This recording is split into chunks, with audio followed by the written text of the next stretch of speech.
Shabbat Shalom.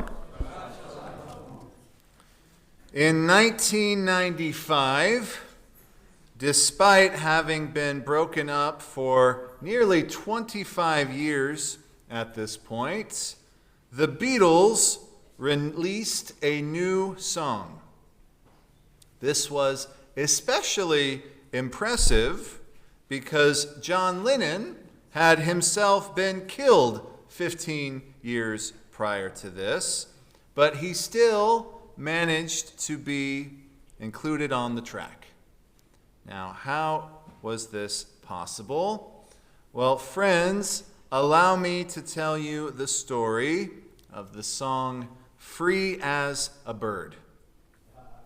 In 1995, Paul McCartney, George Harrison, and Ringo Starr, the three remaining Beatles, they wanted to record some background music as a trio for the Beatles anthology television project, but they later realized, according to Starr, that they wanted to record new music for the show as well.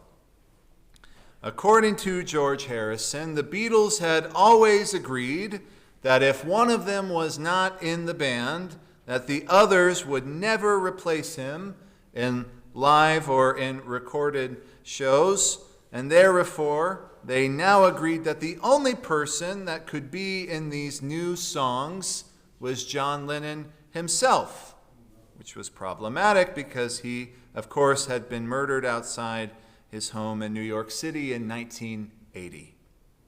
But Paul McCartney had an idea that maybe he could perhaps find some old unreleased recordings from John Lennon and use those as a basis for building a new song. But there was a problem.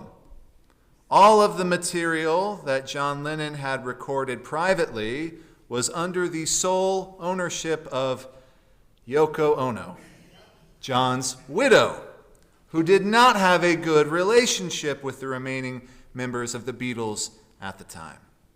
In fact, just 5 years prior to this, in 1990, Yoko Ono had allowed the sale of the entire catalog of the Beatles to be purchased by Michael Jackson for the small sum of $48 million, putting further strains on any goodwill between herself and the remaining members of the band. However, Paul thought that this new recording process might help all parties involved make amends, so he asked Yoko Ono, nicely, if she had any unreleased recordings by Lennon that they could use as a basis for these new songs. And to everyone's surprise, she sent him some cassette tapes of 4 songs that John Lennon had written but never released. One of the songs was called Free as a Bird, and it was recorded apparently by Lennon in 1977 in his New York City apartment, but it wasn't complete. When Paul brought the song to George and Ringo, apparently they were both very emotional upon hearing it, but they agreed that it should be one of the songs to work on and release together. And they then decided that during the recording process, they would pretend that Lennon had, quote, gone for lunch or had, quote, gone out for a cup of tea during the recording process because it was too emotionally difficult to acknowledge the reality that their friend and bandmate was no longer physically with them. The remaining Beatles recorded a track around Lennon's basic song idea, which had gaps they had to fill in musically. Some chords were changed and the arrangement was expanded to include breaks for McCartney and Harrison to sing extra lines, and George played slide guitar on the solo. When Ringo heard McCartney and Harrison singing the harmonies along with John's recording, and when he later heard the finished version of the song, he said that it sounded just like the original Beatles sound, which gave the group the approval it needed to release the song internationally. Now, I want to pivot for a moment and talk about our double parshiot for the week, Tazria, Metzora.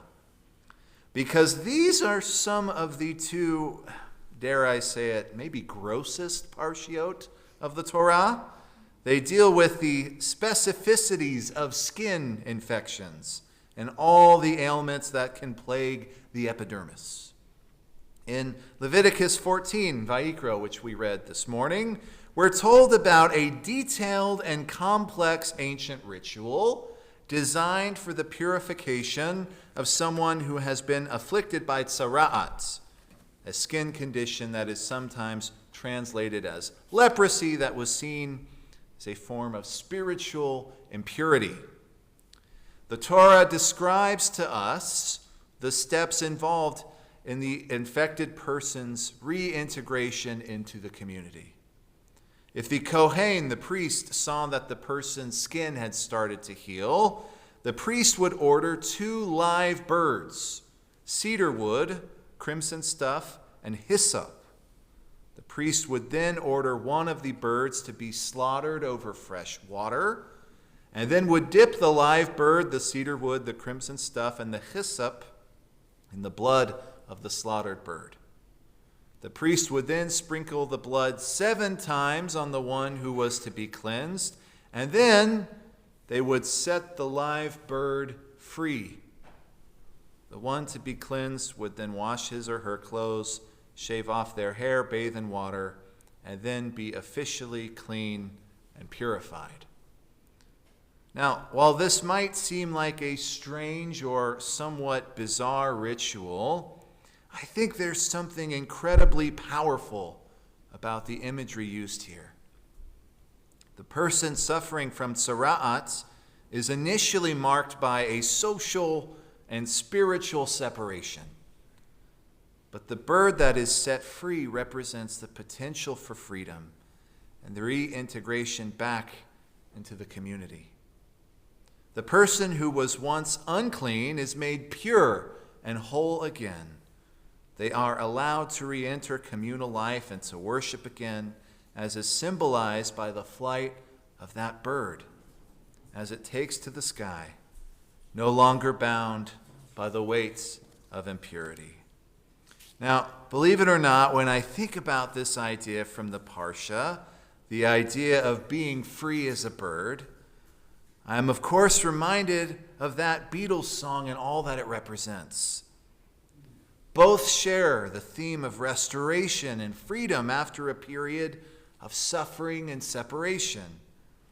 In Leviticus, the person suffering from tzara'at is spiritually and socially distant from the community.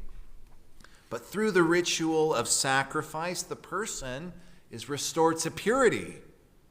And like the bird that flies away, they are freed from the shame and isolation that once defined them.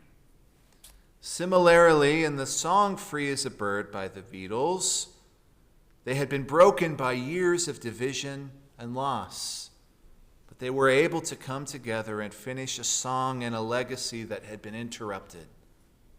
They took something that was incomplete, something that had been broken, and they restored it, reuniting in a new way and offering the world a message of freedom and healing.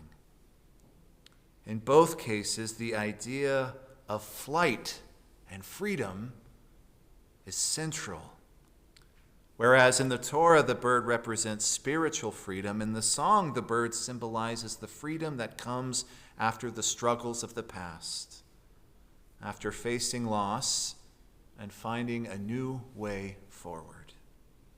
Perhaps what I also find so beautiful about the song is that it represents the power of teshuvah and the freedom that forgiveness gives us.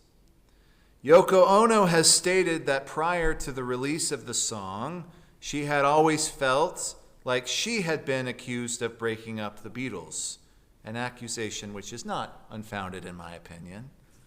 But with the release of Free as a Bird, she said she recognized that she was in a position to bring the band back together, at least for one final time, and she did. Friends, we too have an opportunity to become free as a bird. What we might see as our own impurity God sees as an opportunity to start anew. And we don't need water, cedar wood, or crimson.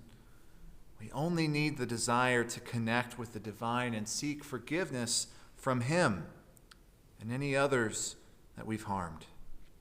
And once we do this, we too have an opportunity to reclaim our past friendships, our past relationships. We have the freedom to come back to the community. And if that's not freedom, I don't know what is. After the Beatles had finished recording Free as a Bird, they walked outside the studio to take a ceremonial photograph together, commemorating the completion of their new song. But it wasn't until after the picture was developed that they noticed that apparently while they were taking the picture, a mysterious white peacock had wandered into the frame and had been included in the photo, unbeknownst to them at the time. I recommend that after Shabbat you look up this picture. It's very powerful. Upon seeing the photo, the other members of the band agreed that the peacock represented their friend John Lennon and suggested that perhaps this was a message to them that he was now truly free, free as a bird. Shabbat Shalom.